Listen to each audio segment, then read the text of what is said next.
ಜೀನಾಗೆ ಸಂಪಾದಕತ್ವದಲ್ಲಿ ಜಿಎನ್ಎಸ್ news ಸಾಗರ ಸುತ್ತದ ಆಚೆ ಈಚೆ ಶನಿವಾರದ news ಅಪ್ಡೇಟ್ಗೆ ತಮಗೆ ಸ್ವಾಗತ.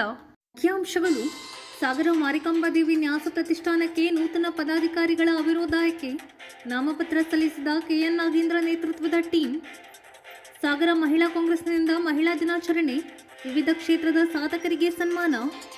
ಸಾಗರದ ಆರ್ಬಿಡಿ ಸೌಹಾರ್ದ ಸಹಕಾರಿ ಲೋಕಾರ್ಪಣೆ ಮಾಡಿದ ಶಾಸಕ ಬೇಳೂರು. ಈಗ ಸುದ್ದಿಯ ವಿವರ. ಸಾಗರ ಮಾರಿಕಾಂಬಾ ದೇವಿ ನ್ಯಾಸ ಪ್ರತಿಷ್ಠಾನಕ್ಕೆ ಶನಿವಾರ ನಡೆದ ಪದಾಧಿಕಾರಿಗಳ ಚುನಾವಣೆಯಲ್ಲಿ ಅಧ್ಯಕ್ಷರಾಗಿ ಎಂ ನಾಗರಾಜ್ ಅವಿರೋಧವಾಗಿ ಆಯ್ಕೆಯಾಗಿದ್ದಾರೆ. ಉಪಾಧ್ಯಕ್ಷರಾಗಿ ಆರ್ ಶ್ರೀನಿವಾಸ್, ಪ್ರಧಾನ ಕಾರ್ಯದರ್ಶಿಯಾಗಿ ಎಂಡಿ ಆನಂದ್, ಸಹ ಕಾರ್ಯದರ್ಶಿಯಾಗಿ ಪುರುಷೋತ್ತಮ್ ಮತ್ತು ಡಿಶ್ಕುರು, ಖಜಾಂಚಿಯಾಗಿ ವಿ ಶಂಕರ್ ಅವಿರೋಧವಾಗಿ ಆಯ್ಕೆಯಾಗಿದ್ದಾರೆ. 36 ಸದಸ್ಯ ಬಲದ ಮಾರಿಕಾಂಬಾ ದೇವಿ ನ್ಯಾಸ ಪ್ರತಿಷ್ಠಾನದ ಪದಾಧಿಕಾರಿಗಳ ಚುನಾವಣೆ ಶನಿವಾರ ಘೋಷಣೆಯಾಗಿತ್ತು.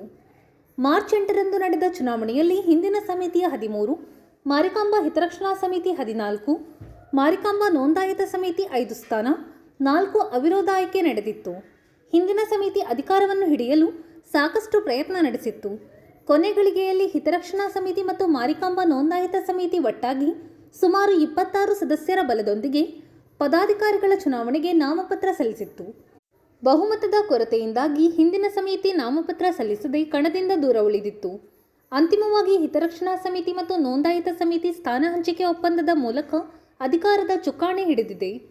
ನೂತನ ಅಧ್ಯಕ್ಷ ಎಂ ನಾಗರಾಜ್, ಉಪಾಧ್ಯಕ್ಷ ಆರ್ ಶ್ರೀನಿವಾಸ್, ಪ್ರಧಾನ ಕಾರ್ಯದರ್ಶಿ ಎಂಡಿ ಆನಂದ್, ಖಜಾಂಚಿ ವಿ ಶಂಕರ್, ಸಹ ಕಾರ್ಯದರ್ಶಿಗಳಾದ ಪುರುಷೋತ್ತಮ್ ಹಾಗೂ ಡಿಶ್ಕುರು ಮಾತನಾಡಿದ್ದಾರೆ. ಸಮಿತಿ ಸದಸ್ಯರಾದ ಅಶೋಕ್, ಟಿವಿ ಪಾಂಡುರಂಗ, ಶರಾವತಿ ಸಿರಾವ್, ಮಾಸನಂಜುಂಡಸ್ವಾಮಿ, ಎನ್ ಶ್ರೀನಾಥ್, ಮಂಜುನಾಥ್, ಧರ್ಮರಾಜ್, ಸುದರ್ಶನ್ ಭಂಡಾರಿ ಇನ್ನಿತರರು ಈ ಸಂದರ್ಭದಲ್ಲಿ ಹಾಜರಿದ್ದರು. ಸಂದರ್ಭದಲ್ಲಿ ಎಲ್ಲ ನಮ್ಮ ತಂಡದ ನಿರ್ದೇಶಕರಾಗಿರ್ತಕ್ಕಂಥವ್ರು ಎಲ್ಲ ಕೂಡ ಇಲ್ಲಿ ಅವಿರೋಧವಾಗಿ ಆಯ್ಕೆಯಾಗಿದ್ದಾರೆ. ಅಧ್ಯಕ್ಷರು ಹಾಗೂ ಉಪಾಧ್ಯಕ್ಷರು, ಹಾಗೆ ಪ್ರಧಾನ ಕಾರ್ಯದರ್ಶಿಗಳು, ಹಾಗೆ 2 ಜನ ಸೆಕ್ರೆಟರಿಗಳು ಹಾಗೂ ಖಜಾಂಚಿ ಅವಿರೋಧವಾಗಿ ಆಯ್ಕೆಯಾಗಿದ್ದಾರೆ. ಬಹಳ ಈ ವಿಜಯವನ್ನ ನಾವು ಇಡೀ ಸಾಗರದ ಜನತೆಗೆ ಅರ್ಪಿಸ್ತಾ ಇದ್ದೀವಿ. ಯಾಕಂದ್ರೆ ಬಹಳ ಒಂದು ದೊಡ್ಡ ನಮ್ಮ ಮೇಲೆ ವಿಶ್ವಾಸವನ್ನು ಇಟ್ಟು ನಮಗೆ ಹಿಂದಿನ 8ನೇ ತಾರೀಕು ಚುನಾವಣೆಯಲ್ಲಿ ನಮ್ಮನ್ನ ಗೆಲ್ಸಿ ಕಳಿಸಿರ್ತಾರೆ.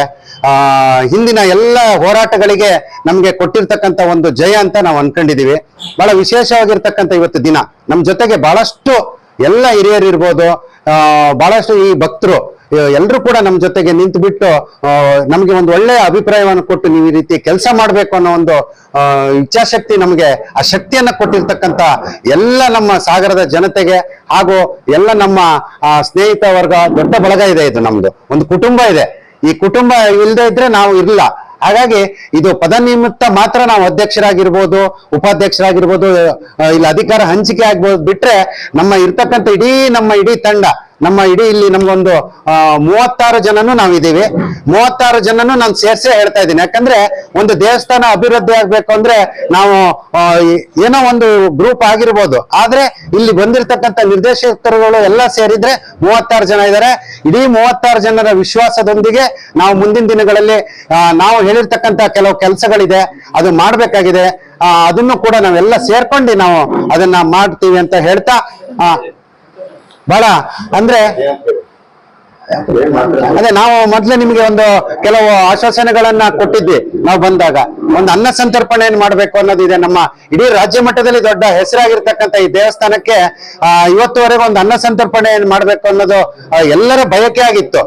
ಭಕ್ತಾದಿಗಳು ಕೂಡ ಅಲ್ಲಿ ಬಹಳಷ್ಟು ಅದನ್ನ ಹೇಳ್ತಾ ಇದ್ರು.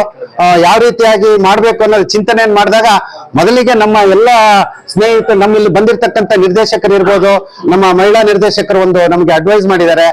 ನಾವು ಶುಕ್ರವಾರ ಪ್ರಾರಂಭ ಮಾಡೋಣ ಮೊದಲಿಗೆ, ನಂತರದಲ್ಲಿ ಅದನ್ನ ವಿಸ್ತರಿಸುವಂತ ಯೋಚನೆಯನ್ನ ಮಾಡೋಣ ಅನ್ನೋ ಒಂದು ಎಲ್ಲ ಇದ್ದಾರೆ.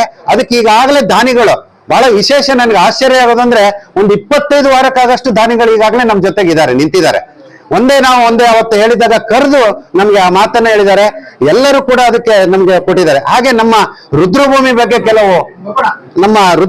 ಬಗ್ಗೆ ಕೆಲವರು ಕೆಲವೊಂದು ಆಕ್ಷೇಪಣೆಗಳಿತ್ತು. ಅಲ್ಲಿ ಕೆಲವು ಸರಿಯಾದ ವ್ಯವಸ್ಥೆ ಆಗ್ಬೇಕು, ರುದ್ರಭೂಮಿಗೆ ಹೋದಾಗ ಒಂದು ಒಳ್ಳೆ ಫೀಲ್ ಬರ್ಬೇಕು ಅನ್ನೋದು, ಹೋದವರಿಗೆ ಒಂದು ಕೂತ್ಕೊಳ್ಳಿಕ್ಕಿರ್ಬೋದು, ಬೇರೆ ಬೇರೆ ಅಲ್ಲಿ ಒಂದು ವ್ಯವಸ್ಥೆಗಳು ಅಲ್ಲಿ ಸರಿಯಾಗಿ ಇನ್ನೂ ಆಗ್ಬೇಕಾಗಿದೆ. ಅದನ್ನು ಕೂಡ ನಮ್ಮ ಇಡೀ ತಂಡದವರು ಸೇರಿ ಅದಕ್ಕೆ ನಾವು ಒಂದು ಸಮಿತಿಯನ್ನು ಮಾಡ್ಲಿಕ್ಕೆ ಈಗ ನಾವು ಅದಕ್ಕೂ ಕೂಡ ಒಂದು ಪ್ಲಾನ್ ಮಾಡಿದ್ವಿ. ಒಂದು ಸಮಿತಿ ಮಾಡ್ಬೇಕು ಅನ್ನೋದನ್ನ ನಮ್ಮ ಚಿಂತನೆ ಇದೆ.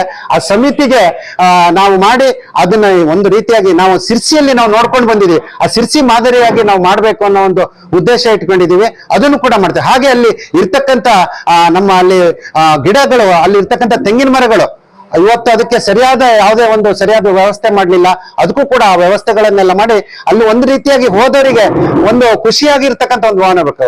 ಯಾಕಂದ್ರೆ ದುಃಖದ ಇದಕ್ಕೆ ಹೋಗಿರ್ತಾರೆ, ಅಲ್ಲಿ ಹೋದಾಗ ಅವರಿಗೆ ದುಃಖ ಆಗ್ಬಾರ್ದು ಮತ್ತು ಅವರಿಗೆ ಆ ಜಾಗದ ಬಗ್ಗೆ ಒಂದು ಜಿಗುಪ್ಸೆ ಬರಬಾರ್ದು, ಹೋದವ್ರು ಖುಷಿಯಾಗಿರ್ಬೇಕು ಅನ್ನೋದು ಒಂದು ಎಲ್ಲರ ಒಂದು ಅಭಿಪ್ರಾಯ ಇದೆ. ಹಾಗಾಗಿ ನಾವು ಆ ಜನರ ಅಭಿಪ್ರಾಯ ಇದೆ. ಹಾಗೆ ಮತ್ತೆ ಕೂಡ ನಮ್ಮ ಕುಡಿಯ ನೀರಿನ ವಿಚಾರನೂ ಇದೆ. ಕುಡಿಯ ನೀರಿನ ಎಲ್ಲಾದ್ರೂ ಒಂದು ನಾವು ವ್ಯವಸ್ಥೆ ಮಾಡ್ಬೇಕು. ದೇವಸ್ಥಾನದ ಹತ್ರ ಬಹಳಷ್ಟು ಜನ ಹೊರಗಡೆಯಿಂದ ಬಂದಂತವರಿಗೆ ಒಂದು ಕುಡಿಯ ನೀರಿನ ವ್ಯವಸ್ಥೆ ಆಗ್ಬೇಕು, ಅದು ಕೂಡ ಇದೆ.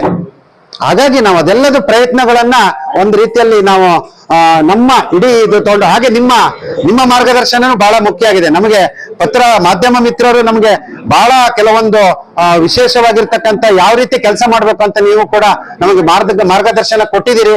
ಅದು ಎಲ್ಲ ನಿಮ್ಮ ವಿಶ್ವಾಸದೊಂದಿಗೆ ಮುಂದಿನ ದಿನಗಳು ಹೋಗ್ತೀವಿ. ನಮಗೆ ಇನ್ನೂ ಕೂಡ ನಿಮ್ಮ ಸಲಹೆ ಸಹಕಾರಗಳು ಬೇಕು ಅಂತ ಹೇಳ್ತಾ ನಾನು ನಮ್ಮ ಪ್ರಧಾನ ಕಾರ್ಯದರ್ಶಿ ಆಗಿರ್ತಕ್ಕಂಥ ಆನಂದ್ ಅವರು ಮಾತಾಡ್ಬೇಕಾಗಿ ಅವ್ರನ್ನ ಕೇಳ್ಕೊತೀನಿ. ಎಲ್ಲರಿಗೂ ನಮಸ್ಕಾರ. ಈ ಗೆಲುವು ನಮ್ಮ ಗೆಲುವಲ್ಲ, ನಿಮ್ಮ ಗೆಲುವು. 481 ಜನರು ಕೂಡ ನಮಗೆ ಆಶೀರ್ವಾದ ಮಾಡಿದ್ರಿ. ಬಹುದೊಡ್ಡವಾದ ಬೇಡಿಕೆಗಳು ನಿಂದಿದೆ, ಅವೆಲ್ಲವನ್ನು ತಾಯಿ ಮಾರಿಕಾಂಬೆ ಪೂರೈಸಲಿ. ಮೊದಲ ಆದ್ಯತೆ ಕುಡಿಯೋ ನೀರಿಂದು. ಆ ಕುಡಿಯೋ ನೀರಿನ ಘಟಕವನ್ನ ಪ್ರಾರಂಭದಲ್ಲಿ ಸ್ಥಾಪನೆ ಮಾಡ್ತೀವಿ ಅಂತ ನಿಮ್ಮ ಮೂಲಕ ಹೇಳ್ಕೋತೀವಿ. ದಾಸೋಹವನ್ನು ಕೂಡ ನಮ್ಮ ಅಧ್ಯಕ್ಷ ಹೇಳಿದ ರೀತಿಯಲ್ಲಿ ಅದನ್ನು ವಾರಕ್ಕೆ 2 ಬಾರಿ ಮಾಡಬೇಕು ಅನ್ನೋದಿದೆ. ಅದನ್ನು ಕೂಡ ಚಿಂತನೆ ಮಾಡಿ ಎಲ್ಲ ಸದಸ್ಯರು ಎಲ್ಲರನ್ನು ಕರ್ಕೊಂಡು ಈ ಒಂದು ಕಾರ್ಯಕ್ರಮಕ್ಕೆ ಅವ್ರನ್ನೆಲ್ಲರನ್ನು ತೋರಿಸ್ಕೊಂಡು ಇದು ಮಾಡ್ತೀವಿ. ನೆನ್ಪಿಟ್ಕೊಳ್ಳಿ, ಸಾಗರದ ಜನತೆಯ ಎಲ್ಲರನ್ನು ಬುದ್ಧಿವಂತರನ್ನ ಎಲ್ಲರನ್ನು ಸೇರಿಸ್ಕೊಂಡು ನಾವು ಎಲ್ಲಾ ಕಾರ್ಯಕ್ರಮ ಮಾಡ್ತೀವಿ. ನಮಗೆ ಸೀಮಿತವಾದ ಅಲ್ಲ, ನಮ್ಮ 36 ಜನಕ್ಕೆ ಸೀಮಿತವಾದ ಅದ್ದಲ್ಲ. ಈ ಮಾರಿಕಾಂಬಾ ದೇವಿ ಸಾಗರದ ಎಲ್ಲರಿಗೂ ಸೇರಿರ್ತಕ್ಕಂಥ ದೇವಿ. ಎಲ್ಲರನ್ನು ಕೂರಿಸ್ಕೊಂಡು ನಾವೇನಾದ್ರೂ ಅಪ್ಪತಪ್ಪಗಳನ್ನ ನಮ್ಮನ್ನು ಕಿವಿ ಇಟ್ಟಿ ನೀವು ದಾರಿ ತಂದು ಒಳ್ಳೆಯ ಕಾರ್ಯಕ್ರಮ ಮಾಡ್ಲಿಕ್ಕೆ ನೀವೆಲ್ಲರೂ ಸಹಕಾರ ಕೊಡಬೇಕು. ನಮ್ಮ ಗೆಲುವು ನಿಮ್ಮ ಗೆಲುವು, ನಿಮ್ಮಿಂದನೇ ನಾವು. ಈ ಒಂದು ಸ್ಲೋಗನ್ ಹೇಳ್ತಾ ನಮಗೆ ಆಶೀರ್ವಾದ ಮಾಡಿಕ ತಮ್ಮೆಲ್ಲರಿಗೂ ಕೂಡ ಹೃತ್ಪೂರ್ವಕವಾದ ವಂದನೆಗಳು. ಎಲ್ಲರಿಗೂ ನಮಸ್ಕಾರ. ಇವತ್ತು ನಮ್ಮ 6 ಜನ ಅಧ್ಯಕ್ಷರು, ಉಪಾಧ್ಯಕ್ಷರು, ಪ್ರಧಾನ ಕಾರ್ಯದರ್ಶಿಗಳು, ಸಹಕಾರ್ಯದರ್ಶಿಗಳು ಖಜಾಂಚಿಯನ್ನು ಅವಿರೋಧವಾಗಿ ಆಯ್ಕೆ ಮಾಡಿದ್ದಾರೆ. ಈಗಾಗಲೇ ಅಧ್ಯಕ್ಷರು, ಪ್ರಧಾನ ಕಾರ್ಯದರ್ಶಿಗಳು ಮಾತಾಡಿದ್ದಾರೆ. ಇದಕ್ಕೆ ಮತದಾರರು ಕಾರಣ. ಯಾಕಂದ್ರೆ 481 ಜನ ಹೇಳಿದ್ರು ಈಗಾಗಲೇ ನಮ್ಮ ಆನಂದನವರು. ಅವರಿಗೆ ನಾವು ಹೃದಯಪೂರ್ವಕವಾದ ಮೊದಲನೇದಾಗಿ ಹೃದಯಪೂರ್ವಕ ಅಭಿನಂದನೆ ಸಲ್ಲಿಸಕ್ಕೆ ಇಷ್ಟಪಡ್ತೀವಿ. ಹಾಗೆ ನಮ್ಮ ತಂಡ ಇವತ್ತು ನಮ್ಮ ಜೊತೆಗೆ ಶರತ್ ಅಕ್ಕ, ಜಯ ಪೈ ಅವರು ಹಾಗೂ ನಮ್ಮ ಎಲ್ಲಾ ಹಿರಿಯರು ಹಾಗೂ ರಾಮಣ್ಣನವರು, ರಾಮಪ್ಪನವರು ಅಂತ ಹಿರಿಯರನ್ನೆಲ್ಲ ಇಟ್ಕೊಂಡು ನಾವಿವತ್ತು ಇದು ಮಾಡಿದೀವಿ. ಇವತ್ತು ಒಳ್ಳೆ ರೀತಿಯಲ್ಲಿ ಇವತ್ತು ನಮಗೆ ಮನೆ ತಂಡ ಸಹಕಾರ ಕೊಟ್ಟಿದ್ದಾರೆ. ಅವರಿಗೆ ಕೂಡ ಅಭಿನಂದನೆ ಸಲ್ಲಿಸಕ್ಕೆ ಇಷ್ಟಪಡ್ತೀವಿ. ಯಾಕಂದ್ರೆ ಯಾರು ಕೂಡ ನಾಮಿನೇಷನ್ ಬಂದು ಹಾಕಿಲ್ಲ. ಹಾಗಾಗಿ ಈಗ ನಾಗರಾಜ್ ಹೇಳ್ದಂಗೆ 36 ಜನರು ಕೂಡ ವಿಶ್ವಾಸ ತಗೊಂಡು ಕೆಲಸವನ್ನು ಮಾಡ್ತೀವಿ. ಜನ ನಿರೀಕ್ಷೆ ಇದೆ ಒಂದಿಷ್ಟು ಕೆಲಸ ಮಾಡ್ಬೇಕಂತ. ನಮಗೆ ಸಿವಿಲ್ ವರ್ಕ್ ಅಲ್ಲಿ ಗೊತ್ತಿರೋದ್ರಿಂದ ಇವತ್ತು ಕೆಲವೊಂದು ಶಾಸಕರು ಕೂಡ ಅಲ್ಲಿ ಗುದ್ದೆ ಪೂಜೆ ಕೂಡ ಮಾಡಿದ್ದಾರೆ. ಕಲ್ಯಾಣ ಮಂಟಪ ಮಾಡ್ಬೇಕು ಅನ್ನೋ ರೀತಿಯಲ್ಲಿ ಅದು ಯಾವ ರೀತಿ ಮಾಡ್ಬೋದು ಅಂತ ನಾವೆಲ್ಲ ತೀರ್ಮಾನ ಮಾಡ್ಕೊಂಡು ಸದಸ್ಯ ಸಭೆ ಕರೆದಿ ಅವರ ಒಪಿನಿಯನ್ ತಗೊಂಡ್ ಮಾಡ್ತೀವಿ. ಯಾವುದೇ ರೀತಿ ನಾವು ಸಮಿತಿ ಇದೀವಿ ಅಂತ ಸಮಿತಿಯ ತೀರ್ಮಾನನೇ ತಗೊಳ್ಳೋದಿಲ್ಲ. ಸದಸ್ಯರನ್ನ ಮೀಟಿಂಗ್ ಕರೆದಿ ಸರ್ವ ಸದಸ್ಯ ಸಭೆ ಕರೆದಿ ಆ ಸಭೆಯಲ್ಲಿ ತೀರ್ಮಾನ ಮಾಡ್ಕೊಂಡು ಏನ್ ಮಾಡ್ಬೇಕು ಅನ್ನೋದ್ರ ಬಗ್ಗೆ ಮಾಡ್ತೀವಿ. ಅನ್ನದಾನದ ಬಗ್ಗೆ ಹೇಳಿದ್ರಿ ಈಗಾಗಲೇ. ಅದು ಕೂಡ ನಮ್ದು ಮೊದ್ಲಿಂದ ಕೂಡ ಇತ್ತು. ಯಾಕಂದ್ರೆ ಬೇರೆ ರಾಜ್ಯದಲ್ಲಿ ಎಲ್ಲೂ ಹೋದ್ರು ಕೂಡ ಪ್ರತಿ ಮಂಗಳವಾರ ಶುಕ್ರವಾರ ಅನ್ನ ಸಂದರ್ಪಣೆ ಇರುತ್ತೆ, ವಾರ ಇಡೀ ಇರುತ್ತೆ ಕೆಲವೊಂದು ದೇವಸ್ಥಾನದಲ್ಲಿ. ನಮ್ ಸಾಗರದಲ್ಲಿ ಕೂಡ ಆ ರೀತಿಯ ಒಂದು ಮಾಡ್ಬೇಕಂತ ಇತ್ತು. ನಾನು ಕೂಡ ಕೆಲವೊಂದು ಗಮನಿಸಿದಾಗ ದೇವಸ್ಥಾನದಲ್ಲಿ ಕೂಡ ನೂತನವಾಗಿ ಅಲ್ಲಿ ಗಂಡನ ಮನೆ ದೇವಸ್ಥಾನ ಇರ್ಬೋದು, ಇಲ್ಲೂ ಕೂಡ ಸ್ವಲ್ಪ ಆಲ್ಟು ಕೆಲಸ ಮಾಡುವಂತ ನನ್ ಗಮನಕ್ಕೆ ಬಂದಿದ್ದು. ನಾನು ನೋಡಿದ್ದಕ್ಕೆ ಸರಿ ಮಾಡ್ಬೇಕು ಅನ್ನೋದಿದೆ. ಅದು ಕೂಡ ಎಲ್ಲರನ್ನೂ ಸಮಿತಿಯ ಜವಾಬ್ದಾರಿ ತಗೊಂಡ್ ಮಾಡ್ತೀವಿ. ಹಾಗೆ ಸಾಗರದಲ್ಲಿ ರಾಜ್ಯದಲ್ಲೇ ಪ್ರಸಿದ್ಧ ಮಾರಿಕಾಂಬಾ ದೇವಿ ಜಾತ್ರೆ ನಡೆಯುತ್ತೆ. ಆದ್ರೆ ನಮ್ಮೆಲ್ಲೂ ಕೂಡ ಮಹಾದ್ವಾರ ಇಲ್ಲ, ಮೈನ್ ಎಂಟ್ರೆನ್ಸ್ ಗಳಲ್ಲಿ. ಅದನ್ನು ಕೂಡ ಮಹಾದ್ವಾರ ಒಂದು 3-4 ಕಡೆ ಮಾಡುವಂತ ಒಂದು ಪ್ಲಾನಿಂಗ್ ಕೂಡ ನಾವು ಎಲ್ಲರೂ ಸಮಿತಿಯವರು ತೀರ್ಮಾನ ಮಾಡ್ಕೊಂಡಿದೀವಿ. ಅದನ್ನು ಕೂಡ ಮಾಡ್ತೀವಿ. ಹಾಗಾಗಿ ಇನ್ನು ಮುಂದೆ ನಾವು ಏನು ಮಾತಿಗಿಂತ ಜಾಸ್ತಿ ಕೆಲಸ ಮಾಡ್ಬೇಕಷ್ಟೇ. ಯಾಕಂದ್ರೆ ಜನರ ನಿರೀಕ್ಷೆ ಇದೆ, ಕೆಲಸ ಮಾಡ್ತೀವಿ. ತಾವೆಲ್ಲರಿಗೂ ಕಳೆದ 13 ವರ್ಷಗಳಿಂದ ಹಾಲಿ ಸಮಿತಿ ಅನಧಿಕೃತವಾಗಿ ಅಧಿಕಾರ ನಡೆಸ್ತಾ ಇತ್ತು. ನಾವು ಇದರ ವಿರುದ್ಧ ಹೋರಾಟ ಮಾಡಿ ನಮಗೆ ಸಾಗರದ ಎಲ್ಲ ಜನ ನಮಗೆ ಬೆಂಬಲ ಕೊಟ್ಟಿದ್ದಾರೆ. ಹಾಲಿ ಸಮಿತಿಯ ಪದಾಧಿಕಾರಿಗಳು ಅಧಿಕಾರವನ್ನು ಕಳ್ಕೊಂಡಿದ್ದಾರೆ. ನಮ್ಮ ಹೊಸ ಸಮಿತಿ ಅಧಿಕಾರಕ್ಕೆ ಬಂದಿದೆ. ಹಿಂದಿನ ಸಮಿತಿಯಲ್ಲಿ ಕೂಡ ಬಹಳ ಜನ ಕೆಲವು ಪ್ರಾಮಾಣಿಕರಿದ್ರು, ಅವರು ಕೂಡ ಈ ಬಾರಿ ನಮ್ಮಲ್ಲಿ ಕೈ ಜೋಡಿಸಿದ್ದಾರೆ. ಇಲ್ಲ, ವ್ಯವಸ್ಥೆ ಸರಿ ಮಾಡ ಅಂತ ಹೇಳಿದ್ರೆ ಅವರೆಲ್ಲರೂ ನಾನು ಧನ್ಯವಾದ ಕೂಡ ಅರ್ಪಿಸ್ತೇನೆ. ಸಮಿತಿಯ ಗೌರವಾಧ್ಯಕ್ಷರು ಶಾಸಕರು ಮಾತಾಡಿದ್ದಾರೆ ನನ್ನ ಹತ್ರ, ನಾವು ಸಂಪೂರ್ಣ ಸಹಕಾರ ಕೊಡ್ತೀವಿ, ನೀವು ಚೆನ್ನಾಗಿ ನಡ್ಸ್ಕೊಂಡು ಹೋಗಿ, ಅಭಿವೃದ್ಧಿ ವಿಚಾರಕ್ಕೆ ನನ್ನ ಮಾತಾಡ್ತೀರಿ, ಬಾಕಿ ಆಡಳಿತ ನಡ್ಸ್ಕೊಂಡು ಹೋಗಿ ಅಂತ ಹೇಳಿದ್ದಾರೆ. ಹಾಗಾಗಿ ಅವರಿಗೂ ಕೂಡ ನಾವು ಹೃತ್ಪೂರ್ವಕವಾದ ಧನ್ಯವಾದ ಅರ್ಪಿಸ್ತಾ, ಏನೇ ಅಭಿವೃದ್ಧಿ ಕಾರ್ಯಕ್ರಮ ಮಾಡಿದ್ರು ಕೂಡ ನಾವು ಎಲ್ಲರ ಜೊತೆ ಚರ್ಚೆ ಮಾಡಿಕೊಂಡೇ ಮಾಡ್ತೀವಿ. ಹಿಂದಿನ ತರ 2 ಜನ 3 ಜನ ಆಗಿ ಡಿಸಿಷನ್ ತಗೊಳ್ಳೋದಿಲ್ಲ. ಎಲ್ಲರೂ ಕೂತ್ಕೊಂಡು ವಿಶ್ವಾಸ ತಗೊಂಡೆ ನಾವು ಹಣವನ್ನ ಸದ್ವಿನಿಯೋಗ ಮಾಡ್ತೀವಿ ಅಂತ ಹೇಳ್ತೀನಿ. ಸಹಕಾರ ಮಾಡಿದಕ್ಕೆ ನಮ್ಮ ಹಿತರಕ್ಷಣಾ ಸಮಿತಿ ಮತ್ತು ನಮ್ದು ಇನ್ನೊಂದು ಹೋರಾಟ ಸಮಿತಿ ಮತ್ತೆ ಹಿಂದಿನ ಸಮಿತಿ ಕೆಲವರು ನಮ್ಗೆ ಸಹಕಾರ ಕೊಟ್ಟಿದ್ದಾರೆ. ನಿಮ್ಮೆಲ್ಲರಿಗೂ ನಾನು ಅವರೆಲ್ಲರ ಪರವಾಗಿ ಧನ್ಯವಾದ ಅರ್ಪಿಸ್ತಾ ಇದ್ದೀನಿ.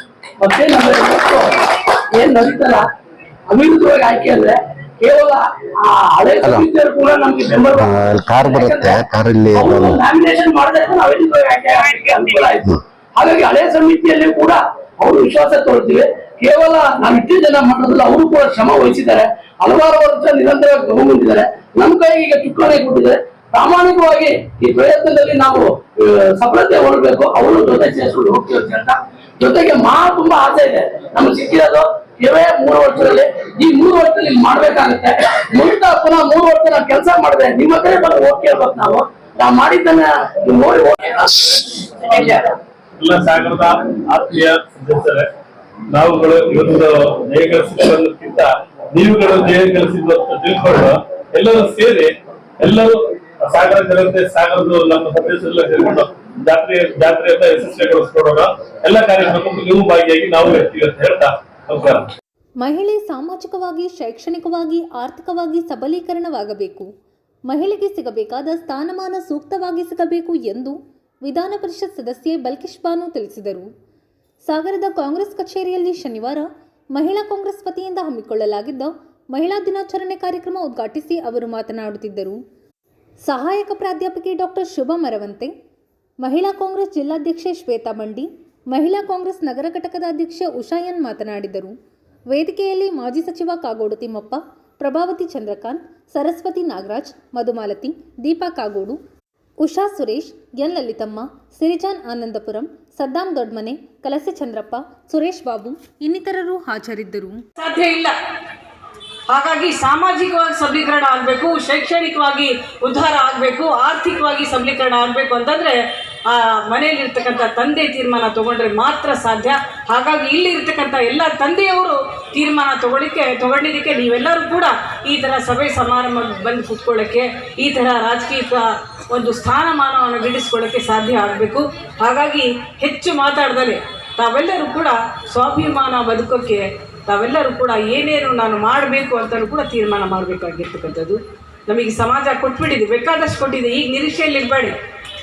ಅದನ್ನು MLA MLCs ಆಗಬೇಕಂದ್ರೆ ಅದನ್ನು ಕೂಡ ತಿದ್ದುಪಡಿ ಆದರೂ ಕೂಡ ಅದು ಅನುಷ್ಠಾನ ಯಾವಾಗ ಕೊಡ್ತಾರೆ ಅಂತಲೂ ಗೊತ್ತಿಲ್ಲ.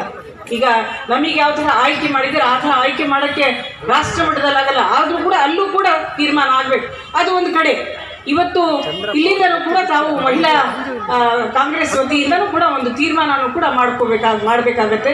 ಯಾಕಂದರೆ ನಾವು ಸನ್ಮಾನ್ಯ ದೇವೇಗೌಡರು ಕೂಡ ನಾವು ಇವತ್ತು ಈ ವೇದಿಕೆ ಮೇಲೆ ನೆನಪು ಮಾಡ್ಕೋಬೇಕಾಗುತ್ತೆ. ಅವರು ಪ್ರಧಾನಮಂತ್ರಿ ಆದಾಗ ನಾನು ಜಿಲ್ಲಾ ಪರಿಷತ್ತಿನ ಅಧ್ಯಕ್ಷ ಆದಾಗ ಇಡೀ ರಾಜ್ಯದ ಜಿಲ್ಲಾ ಪರಿಷತ್ ಮಹಿಳಾ ಅಧ್ಯಕ್ಷಗಳಿಗೆ ಇಲ್ಲಿಂದ ಒಂದು ಡೆಲಿಗೇಷನ್ ಕಳಿಸಿ ಮಹಿಳಾ ಮೀಸಲಾತಿ MLAs ಮತ್ತು MLCs MPCಗೆ ಮಾಡಿ ಅಂತ ನಮಗೆಲ್ಲ ಒಂದು ಡೆಲಿಗೇಷನ್ ಕೊಟ್ಟಿದ್ದು, ಒಂದು ಹೋರಾಟ ಮಾಡಿ ಒಂದು ಮನವಿ ಆವಾಗ ನಾವು 1992ರಲ್ಲಿ ನಾವು ಅದನ್ನು ಸಲ್ಲಿಸಿದ್ವಿ. ಅದಕ್ಕೆ ಯಾವಾಗ ಫಲ ಕೊಡುತ್ತೆ ಅಂತಲೂ ಕೂಡ ಬರುತ್ತಾ ಇವತ್ತು ಈ ಸಭೆಯಲ್ಲಿ ತಾವು ಅದರ ತೀರ್ಮಾನವನ್ನು ನಿಮ್ಮ ರೆಸಲ್ಯೂಷನನ್ನು ಕೂಡ ಮಾಡಿ ಇವತ್ತು ನೀವು ಕೇಂದ್ರ ಸರ್ಕಾರಕ್ಕೆ ಅದನ್ನು ಕೂಡ ರಾಷ್ಟ್ರಕ್ಕೆ ಒಂದು ಪ್ರಯತ್ನವನ್ನು ಕೂಡ ಮಾಡಬೇಕು. ಈ ತರಹದ ಪ್ರಯತ್ನಗಳು ಎಲ್ಲ ಕಡೆಯೂ ಕೂಡ ಆಗಬೇಕು. ನಾವು ಆಯ್ಕೆ ಮಾಡುವ ದಾರಿಗಳು ಯಾವುದು ಅಂತಲೂ ಕೂಡ ತಾವು ಆಯ್ಕೆ ಮಾಡ್ಕೋಬೇಕು. ಸ್ವಾಭಿಮಾನವಾಗಿ, ಗೌರವವಾಗಿ ನಮಗೆ ಸಮಾಜ ಏನು ನೋಡ್ಕೊಂಡು ಬಂದಿದೆ, ಇನ್ನಷ್ಟು ಹೆಚ್ಚು ನಮಗೆ ಅವಕಾಶ ಕೊಡಬೇಕಂದ್ರೆ ನಮ್ಮ ನಡೆ ನುಡಿ, ನಮ್ಮ ವರ್ತನೆಗಳು ಅದನ್ನೆಲ್ಲ ಸಮಾಜ ಹದ್ದಿನ ಕಣ್ಣಿಟ್ಟು ನಮಗೆ ನೋಡುತ್ತೆ. ಅವಕಾಶಗಳು ಸಿಗುತ್ತೆ ನಮಗೆ. ಎಲ್ಲ ದೇವರು ಹಣೆಬಾರವನ್ನು ನಮ್ಮ DK ಶಿವಕುಮಾರ್ ಅವರು ಹೇಳ್ತಾರೆ, ನಮಗೆ ದೇವರು ಏನು ವರದಾನ ಮಾಡಲ್ಲ, ಅವಕಾಶವನ್ನು ಕೊಡ್ತಾನೆ. ಆ ಅವಕಾಶ ನಾವು ಯಾವ ಥರ ಉಪಯೋಗಿಸ್ಕೊಳ್ತೀವಿ ಅದರಿಂದ ನಾವು ಪ್ರಗತಿಯ ಹಾದಿಯಲ್ಲಿ ಹೋಗಿ ನಾವು ಉನ್ನತವಾದ ಸಫಲ ಆಗ್ತೀವಿ ಅಂತ ಹೇಳ್ತಾರೆ. ನಿಜಕ್ಕೂ ಕೂಡ ಹೌದು, ನಿಮಗೆ ಅವಕಾಶಗಳು ಸಿಕ್ಕಿದೆ. ಯಾವ ದಾರಿಯಲ್ಲಿ ಹೋಗಬೇಕು, ನಮ್ಮ ನಡೆ ನುಡಿಯನ್ನು ಸಮಾಜ ಒಪ್ಕೋಬೇಕು, ನಮಗೆ ಪ್ರೋತ್ಸಾಹ ಮಾಡಬೇಕು ಅಂತ ಯಾವ ಥರ ಇರಬೇಕು ನಾವು ಅಂತಲೂ ಕೂಡ ತಾವು ಒಬ್ಬ ಸಜ್ಜನರಾಗಿ ಸ್ವಾಧೀನವಾಗಿ 1975ರಲ್ಲಿ ವಿಶ್ವಸಂಸ್ಥೆ ಮಹಿಳಾ ದಿನಾಚರಣೆಯನ್ನು, ಅಂತಾರಾಷ್ಟ್ರೀಯ ಮಹಿಳಾ ದಿನಾಚರಣೆಯನ್ನು ಹಾಗೆ ಆಚರಿಸಲಿಕ್ಕೆ ಒಂದು ಅವಕಾಶವನ್ನು ಮಾಡಿಕೊಡ್ತು. ಮಹಿಳಾ ದಿನಾಚರಣೆ ಅಂದರೆ ನಾವು ಸ್ಪೋರ್ಟ್ಸ್ ಮಾಡೋದು ಅಥವಾ ಕಲ್ಚರಲ್ ಆ್ಯಕ್ಟಿವಿಟೀಸ್ ಮಾಡೋದ್ರ ಜೊತೆಗೆ ಸಬಲೀಕರಣವನ್ನು ಮಾಡಬೇಕು, ಅದನ್ನು ಸಬಲೀಕರಣವನ್ನು ಗೊಳಿಸಬೇಕು ಅನ್ನೋದು ಒಂದು ಉದ್ದೇಶ ಆಗಿದೆ. ಲಿಂಗ ಸಮಾನತೆ ಇರ್ಬೋದು, ನಮ್ಮ ಮಹಿಳೆಯರಿಗೆ ನಾವು ಯಾವತ್ತೂ ಕಾಲೆಳೆಯುವಂಥ ಕೆಲಸವನ್ನು ಮಾಡದೆ ಅವರು ಮಹಿಳೆಯರು ಒಂದು ಸ್ಥಾನದಲ್ಲಿ ಮುಂದುವರಿತಿದ್ದಾರೆ ಅಂದರೆ ಅವರಿಗೆ ಸಹಕಾರವನ್ನು ಕೊಡುವಂಥ ಕೆಲಸವನ್ನು ನಾವು ಮಾಡೋದ್ರ ಮೂಲಕ ಈ ದಿನಾಚರಣೆಯನ್ನು ಯಶಸ್ವಿಯಾಗಿ ಮಾಡೋಣ. ಹಾಗೆ ನಮ್ಮ ಕಾಂಗ್ರೆಸ್ ಪಕ್ಷ ವಿಶೇಷವಾಗಿ ಮಹಿಳೆಯರಿಗೋಸ್ಕರ ತುಂಬ ಸವಲತ್ತುಗಳನ್ನು ಕೊಟ್ಟಿದೆ. ಒಂದು ಆಶ್ರಯ ನಿವೇಶನ ಆಗಿರ್ಬೋದು, ಪಡಿತರ ಚೀಟಿ ಆಗಿರ್ಬೋದು, ಒಂದು ಉದ್ಯೋಗದಲ್ಲಿ ಆಗಿರ್ಬೋದು, ರಾಜಕೀಯವಾಗಿರ್ಬೋದು, ಸಾಮಾಜಿಕವಾಗಿರ್ಬೋದು, ಪ್ರತಿಯೊಂದು ಶೈಕ್ಷಣಿಕ ಹಂತದಲ್ಲಿ ನಮ್ಮ ಪಕ್ಷದ ಹೆಜ್ಜೆ ಗುರುತುಗಳು ಭಾಳಷ್ಟು ಇದೆ. ಹಾಗಾಗಿ ಅವರಿಗೆ ಆ ಪಕ್ಷಕ್ಕೆ ರೆಡಿಯಾಗುವುದು ನಮ್ಮ ಎಲ್ಲ ಮಹಿಳೆಯರ ಕರ್ತವ್ಯ ಆಗಿದೆ. ಈಗ ಕೊಟ್ಟಂಥ ಗ್ಯಾರಂಟಿ ಯೋಜನೆಯು ಸಹ ನಮ್ಮ ಪಕ್ಷದ್ದೇ ಆಗಿರೋದ್ರಿಂದ ಎಲ್ಲ ಮಹಿಳೆಯರು ಈ ಒಂದು ಕಾರ್ಯಕ್ರಮವನ್ನು ನಮ್ಮ ಪಕ್ಕದ ಮನೆಯವರು ಯಾರು ಬೆನಿಫಿಟ್ ತೊಗೊಳ್ತಾ ಇದ್ದಾರೆ ಅವರಿಗೆ ಹೇಳೋದ್ರ ಮೂಲಕ ನಮ್ಮ ಪಕ್ಷವನ್ನು ವಿಕಸನಗೊಳಿಸಲಿಕ್ಕೆ ಅವಕಾಶ ಮಾಡಿಕೊಡ್ಬೇಕು. ಹಾಗೂ ಈ ಎಲ್ಲ ಕಾರ್ಯಕ್ರಮದ ಆಯೋಜಕರು ಯಾರು ಗೊತ್ತಾ? ನಮ್ಮ ಸಚಿವರು ಅಂತಲೇ ಬಂತು. ಅವರು ಸಚಿವರಾಗಲಿ ನಮ್ಮ ನೆಚ್ಚಿನ ಶಾಸಕರು. ನಾವೊಂದು ಮಹಿಳಾ ದಿನಾಚರಣೆಯನ್ನು ಸಣ್ಣ ಮಟ್ಟದಲ್ಲಿ ಮಾಡಬೇಕು ಅಂತ ಕೇಳಿದಾಗ, ಇಲ್ಲ ಇದನ್ನು ಒಂದು ಉತ್ತಮವಾದ ಮಟ್ಟದಲ್ಲಿ ಮಾಡಬೇಕು, ಮಹಿಳೆಯರಿಗೆ ಒಂದು ಉಪನ್ಯಾಸವನ್ನು ಮಹಿಳೆಯರು ಮಾತ್ರ ಅಲ್ಲ, ಮಾತಾಡುವವರು ಅಂತಲೂ ಅರ್ಥ ಇದೆ.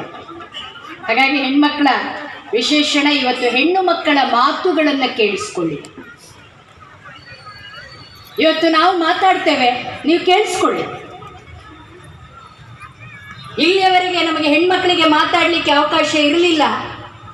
ಈ ಪ್ರಜಾಪ್ರಭುತ್ವದ ವ್ಯವಸ್ಥೆಯಲ್ಲಿ, ರಾಜಕೀಯ ವ್ಯವಸ್ಥೆಯಲ್ಲಿ ಹೆಣ್ಣಿನ ದಿಟ್ಟ ದನಿಯನ್ನು ಕೇಳೋದಕ್ಕೆ ಈ ಶತಮಾನ ಕಾದು ಕೂತಿದೆ. ನಮ್ಮ ಬಲ್ಕಿಶ್ ಬಾನು ಮೇಡಮ್ ಅವರು ಮಾತಾಡ್ತಾ ಇದ್ದರೆ ನಮಗೆ ತುಂಬ ಖುಷಿ ಆಗ್ತಿದೆ. ಒಬ್ಬಳು ನಾಯಕಿಯಾಗಿ, ಒಬ್ಬ ವಿಧಾನ ಪರಿಷತ್ ಸದಸ್ಯರಾಗಿ ಅವರು ನಮ್ಮೆಲ್ಲರ ಮುಂದೆ ನಿಂತು ಮಾತಾಡ್ತಿದ್ದಾರೆ ಅಂತಂದರೆ ಇದು ನಮ್ಮ ಪ್ರಜಾಪ್ರಭುತ್ವದ, ನಮ್ಮ ರಾಜಕೀಯದ ಗೆಲುವು. ಇದನ್ನು ನಾವು ಅಭಿಮಾನದಿಂದ ಸ್ವೀಕರಿಸೋಣ. 79ನೇ ತಿದ್ದುಪಡಿಯ ಬಗ್ಗೆ ಹೇಳಿದರು ಅಮ್ಮ. ಇವತ್ತು 71ನೇ ತಿದ್ದುಪಡಿಯ ಮೂಲಕ ಪಂಚಾಯತ್ ರಾಜ್ ಹಕ್ಕುಗಳಲ್ಲಿ ಹೆಣ್ಣು ಮಕ್ಕಳಿಗೆ ರಾಜಕೀಯ ಪ್ರಾತಿನಿಧ್ಯತೆ ಕೊಡುವ, ಹೆಣ್ಣು ಮಕ್ಕಳನ್ನು ಅಧಿಕಾರ ಸ್ಥಾನದಲ್ಲಿ ನಿಲ್ಲಿಸುವ, ಹೆಣ್ಣು ಮಕ್ಕಳಿಗೆ ಆದ್ಯತೆಯನ್ನು ನೀಡುವ ಈ ಸಮಾಜದ ಬಗ್ಗೆ ನಾವು ಇವತ್ತು ಪುನರ್ ಚಿಂತಿಸುವ ಒಂದು ಸುದೈವ ಇದು ಅಂತಾರಾಷ್ಟ್ರೀಯ ಮಹಿಳಾ ದಿನ. ಯಾವತ್ತೂ ಮಹಿಳೆಯರ ದಿನವೇ. ದಿನ ಪುರುಷರದ್ದು ಅಂತ ಏನೂ ಇಲ್ಲ, ಇದು ಎಲ್ಲ ದಿನವೂ ಹೆಣ್ಮಕ್ಕಳದ್ದೇ. ಯಾಕಂದರೆ ಇಡೀ ಸಮಾಜದಲ್ಲಿ ಸಮಾಜವನ್ನು ಕಟ್ಟುವ, ಸಂಸ್ಕೃತಿಯನ್ನು ಕಟ್ಟುವ, ವ್ಯವಸ್ಥೆಯನ್ನು ಉಳಿಸಿಕೊಳ್ಳುವ. ಸಹಕಾರ ಸಂಸ್ಥೆಗಳು ಸ್ಥಳೀಯವಾಗಿ ಉದ್ಯೋಗ ಸೃಷ್ಟಿ ಮಾಡುತ್ತದೆ. ದುಡಿಯುವ ಕೈಗಳಿಗೆ ಉದ್ಯೋಗ ನೀಡುವುದು ಪುಣ್ಯದ ಕೆಲಸ ಎಂದು ಶಾಸಕ ಹಾಗೂ ಅರಣ್ಯ ಕೈಗಾರಿಕಾ ಅಭಿವೃದ್ಧಿ ನಿಗಮದ ಅಧ್ಯಕ್ಷ ಗೋಪಾಲಕೃಷ್ಣ ಬೇಳೂರು ತಿಳಿಸಿದರು. ಸಾಗರದ ಕೋರ್ಟ್ ರಸ್ತೆಯಲ್ಲಿ ಶುಕ್ರವಾರ ಆರ್ಬಿಡಿ ಸೌಹಾರ್ದ ಸಹಕಾರಿ ಸಂಸ್ಥೆಯನ್ನು ಲೋಕಾರ್ಪಣೆ ಮಾಡಿ ಅವರು ಮಾತನಾಡುತ್ತಿದ್ದರು. ಈ ಸಂದರ್ಭದಲ್ಲಿ ಸಂಸ್ಥೆಯ ಅಧ್ಯಕ್ಷ ಎಂಪಿ ಶೆಟ್ಟಿ ಅಧ್ಯಕ್ಷತೆ ವಹಿಸಿದ್ದರು. ಮಹೇಶ್ ಸಾಗರ್, ಜಲೀಲ್ ಸಾಗರ್, ಟಿಪ್ಟಾಪ್ ಬಶೀರ್, ಎಚ್ಎಲ್ ಶ್ರೀಧರ್ ಇನ್ನಿತರರು ಹಾಜರಿದ್ದರು.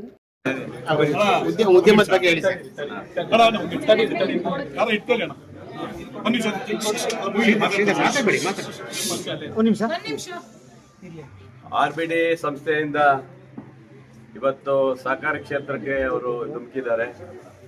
ಇಲ್ಲಿವರೆಗೆ ರಿಯಲ್ ಎಸ್ಟೇಟು ಮತ್ತು ನಮ್ಮ ಎನ್ಫೀಲ್ಡ್ ಇದು ಬುಲೆಟ್ ಎಲ್ಲ ಏನು ಶೋರೂಮ್ ಎಲ್ಲ ಮಾಡಿದ್ರು. ಈಗ ಮತ್ತೆ ಅವರು ಹೊಸ ಒಂದು ಉದ್ಯೋಗಕ್ಕೆ ಬಂದಿದ್ದಾರೆ. ಈಗ ಒಂದು ಸಹಕಾರಿ ಕ್ಷೇತ್ರಕ್ಕೆ ಬಂದಿದ್ದಾರೆ. ನಿಜವಾಗ್ಲೂ ಖುಷಿ ಆಗುತ್ತೆ. ಬರಬೇಕು, ಇದೆಲ್ಲ ಮಾಡಬೇಕು. ಅವರಿಗೆ ನಾನು ಮಹೇಶ್ ಮತ್ತು ನನ್ನ ಜಲೀಲಿಗೂ ಸಹ ನಾನು ಅಭಿನಂದನೆ ಸಲ್ಲಿಸ್ತೀನಿ. ಅವರ ಅಧ್ಯಕ್ಷರಿಗೆ ಎಂಪಿ ಶೆಟ್ಟಿಗೂ ಸಹ ಅಭಿನಂದನೆ ಸಲ್ಲಿಸ್ತೀನಿ. ಅವ್ರ ಸಂಸ್ಥೆ ಇದೇ ಥರ ಇನ್ನೂ ಹಲವಾರು ಸಂಸ್ಥೆಗಳನ್ನು ಕಟ್ತಾ ಹೋದರೆ ಒಂದಿಷ್ಟು ಜನರಿಗೆ ಉದ್ಯೋಗ ಸಿಗುವಂಥದ್ದು ಅವಕಾಶ ಆಗುತ್ತೆ. ಸಾಗರದ ಜನರಿಗೆ ಒಂದಿಷ್ಟು ಉದ್ಯೋಗ ಕಲ್ಪನೆ ಕಲ್ಪಿಸಿಕೊಟ್ಟಂಗೆ ಆಗುತ್ತೆ. ಇದರಿಂದ ಭಾಳ ಜನರಿಗೆ ಒಳ್ಳೇದಾಗುತ್ತೆ ಅನ್ನೋದಾಗುತ್ತೆ. ಅವರ ಉದ್ಯೋಗನೂ ಆಗುತ್ತೆ, ಜೊತೆಗೆ ಒಂದಿಷ್ಟು ಜನರಿಗೆ ಉದ್ಯೋಗ ಕಲ್ಪಿಸಿಕೊಟ್ಟಂಗೆ ಆಗುತ್ತೆ. ಹಾಗಾಗಿ ಇದೆಲ್ಲ ಭಾರಿ ಖುಷಿ ಆಗುತ್ತೆ. ಎಷ್ಟೇನೋ ವಾಟರ್ದು ಏನೋ ಮಾಡ್ತಾ ಇದ್ದಾರಂತೆ, ಅದರಲ್ಲೂ ಸ್ವಲ್ಪ ಜನರಿಗೆ ಉದ್ಯೋಗ ಸಿಗುತ್ತೆ. ಹಾಗಾಗಿ ನಮ್ಮ ಕಲ್ಪನೆ ಏನಂದ್ರೆ, ಯಾರೇ ಉದ್ಯೋಗವನ್ನು ಅವರು ಸಂಸ್ಥೆ ಸ್ಥಾಪನೆ ಮಾಡಿದಾಗ ನಾವು ಅವರಿಗೆ ಗೌರವಿಸಿ ಅಭಿನಂದಿಸ್ತೀವಿ. ಯಾಕಂದ್ರೆ ನಮಗೊಂದು 4 ಜನರಿಗೆ ಉದ್ಯೋಗ ಸಿಗುತ್ತೆ ಅನ್ನೋದು ಭಾವನೆ ಇರುತ್ತೆ ಮತ್ತು ಅವರಿಗೂ ಒಳ್ಳೇದಾಗಬೇಕು. ಹಾಗಾಗಿ ಇದೇ ಥರ ಅವರು ಇದು ಒಂದೇ ಅಲ್ಲ, ಇನ್ನೊಂದು 10 ಬ್ರಾಂಚ್ ಕಟ್ಟಲಿಕ್ಕೆ ಅವ್ರಿಗೆ ಅವಕಾಶ ಇದೆ. ನಾನು ಸಹ ಈಗಾಗಲೇ ನಾವು DCC ಬ್ಯಾಂಕಿನ ನಿರ್ದೇಶಕನಾಗಿ ಸಹಕಾರ ಕ್ಷೇತ್ರದಲ್ಲಿ ನಾನು ಇರೋದ್ರಿಂದ ನಮಗೆ ಗೊತ್ತು ಸಹಕಾರ ಕ್ಷೇತ್ರ ಏನು ಅನ್ನೋದು ಗೊತ್ತಿದೆ. ಹಾಗಾಗಿ ಸಾಗರದಲ್ಲೇ ಬೇಕಾದಷ್ಟು ಜನ ಇವತ್ತು ಸಹಕಾರ ಕ್ಷೇತ್ರದಲ್ಲಿ. ಇದು ಶನಿವಾರದ ಸಮಗ್ರ ಸುದ್ದಿ. ನಿರಂತರ ಸುದ್ದಿಗಾಗಿ ನೋಡ್ತಾ ಇರಿ GNS ನ್ಯೂಸ್. ನಮಸ್ಕಾರ.